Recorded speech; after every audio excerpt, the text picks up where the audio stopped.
শাস্ত্রে কিন্তু পা ছুঁয়ে প্রণাম করাকে অপরাধ বলা হয়েছে। কোন নারী, ধরে নেন আপনারা যে মায়েরা বসে আছেন, সবাই কিন্তু আমার মা। এবার কি হয়, পাঠ শেষে যখন আমি নামি, অনেকে মনে করে আমাকে ছুতে দিচ্ছে না, আমার ইচ্ছা আছে পা ছুয়ার, আমি ছুতে দিচ্ছে না।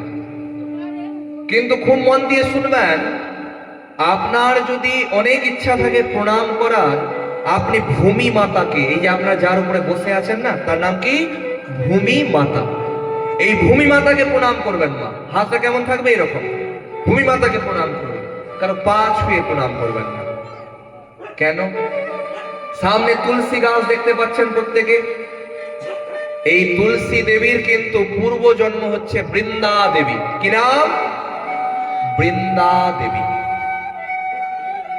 অনেকে তুলসী মহারানীকে কিন্তু বৃন্দা দেবী এখনো বলে। বলে কি বলে না? হ্যাঁ না বলে তো।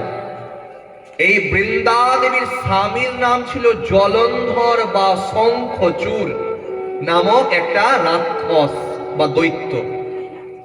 কি নাম ছিল? শঙ্খচূড় বা জলন্ধর। বৃন্দা দেবী এতটাই সতী ছিলেন, এতটাই পবিত্র ছিলেন, এতটাই ভালো ছিলেন যে তাকে যখনই দেবতারা মারতে যেত, সেই জলন্ধর বা শঙ্খচূড় মারা যেত না, মরত না। দেবতাগণ তখন গিয়ে ভগবান বিষ্ণুকে বললেন, হে ভগবান, আপনার পরম ভক্ত একজন আছে যার নাম বৃন্দা দেবী। সে এতটাই সতী যে তার স্বামীকে আমরা হত্যা করতে পারছি না, আপনি কিছু করুন, তার সতীত্বকে নষ্ট করুন। দেখবেন অনেকে বলে যে তোদের কেমন ভগবান, তোদের ভগবানের নাম বিষ্ণু, সে তো বৃন্দার সতীত্ব নষ্ট করেছিল। অনেকে বলে, কিন্তু খুব মন দিয়ে শুনবেন, সেই ভগবান বিষ্ণু জলন্ধরের ভেষ ধারণ করে গেলেন কোথায়? বৃন্দা দেবীর কাছে। বৃন্দা দেবী কি করলেন? যে সতী নারী থাকে সে স্বামীর পদ সেবা করে। পদ সেবা মানে পাকে চিপে। দেখবেন এখানে আমাদের লক্ষ্মী এবং নারায়ণের ছবি আছে। যখন আপনারা লক্ষ্মী নারায়ণের কোনো যদি টিভির মধ্যে সিরিয়াল দেখেন, তখন দেখবেন যে নারায়ণ ভগবান এরকম ভাবে আছে, আর পাটা এরকম ভাবে আছে, আর তার পায়ের কাছে বসে আছে কিন্তু লক্ষ্মী দেবী। যে লক্ষ্মীকে আমরা সব সময় প্রার্থনা করি, হে লক্ষ্মী দেবী আমাকে ধন দাও, ধন দাও, ধন দাও, আর সেই ধন দাতা সেই লক্ষ্মী দেবী কোথায় বিরাজমান থাকে? ভগবান বিষ্ণুর পায়ের কাছে, আর পা ধরে চিপে। যখন ভগবান বিষ্ণু সেই জলন্ধরের রূপ ধারণ করে সেই কোথায় গেলেন? বৃন্দা দেবীর কাছে গেলেন। বৃন্দা দেবীও কিন্তু তার পাকে স্পর্শ করেছিলেন। যেহেতু পরপুরুষের পায়ের মধ্যে স্পর্শ করেছিলেন, তার সতীত্ব নষ্ট হয়েছিল। অনেকে তো অনেক খারাপ খারাপ কথা বলে। কেন বলবে না? আমাদের সনাতন ধর্ম নিয়ে দেখবেন তারাই খারাপ কথা বলে যাদের জন্মের কোনো ঠিক নাই।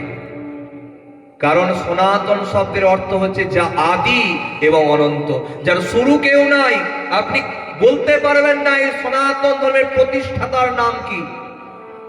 যতগুলো ধর্ম আছে সবার কিন্তু প্রতিষ্ঠাতার নাম বলতে পারবেন, কিন্তু সনাতন ধর্মের কে প্রতিষ্ঠাতা কেউ কিন্তু বলতে পারবে না।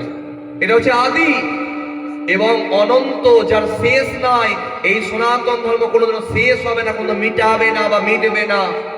এটাই হচ্ছে সনাতন সত্য সনাতন ধর্ম। যেহেতু ভগবান বিষ্ণু জলন্ধরের বেশ ধারণ করে সতীত্ব নষ্ট করেছিল পদ সেবার মধ্য দিয়ে, সেহেতু কোন মা কিন্তু কোন পুরুষ, কোন পাঠক, কোন কীর্তনিয়ার কিন্তু পা ছুঁয়ে, আমি অনুরোধ করব, আমি বললাম না কিছুক্ষণ আগে আমি আদেশ করতে পারবো না, আমি অনুরোধ করতে পারবো, আমি অনুরোধ করব যে আপনারা আমার তো নাই, অন্য কারোর কিন্তু পা ছুঁয়ে, পুরুষ মানুষের পা ছুঁয়ে কিন্তু প্রণাম করবেন না। প্রণাম যদি করার ইচ্ছা থাকে কোথায় করবেন? তার পায়ের সামনে যে ভূমিটা থাকে, এই যে ভূমি মাতা আছে না, এই ভূমি মাতাতে প্রণাম করবেন। মনে থাকবে তো প্রত্যেকের? পরপুরুষের হাত মানে পায়ের মধ্যে হাত দিতে নাই। এই যেহেতু বৃন্দা দেবীর স্বামী হয়ে ভগবান বিষ্ণু জলন্ধরের রূপ ধরে গেছিলেন, সেহেতু যখন বৃন্দা দেবী জানতে পারলেন, তখন তিনি অভিশাপ দিলেন, হে নারায়ণ, হে ভগবান বিষ্ণু, আপনি নারায়ণ শিলা হয়ে যান। দেখবেন ছোট ছোট কালো কালো পাথর পাওয়া যায়, যাকে নারায়ণ শিলা বলা হয়। দেখেছেন আপনার নারায়ণ শিলা?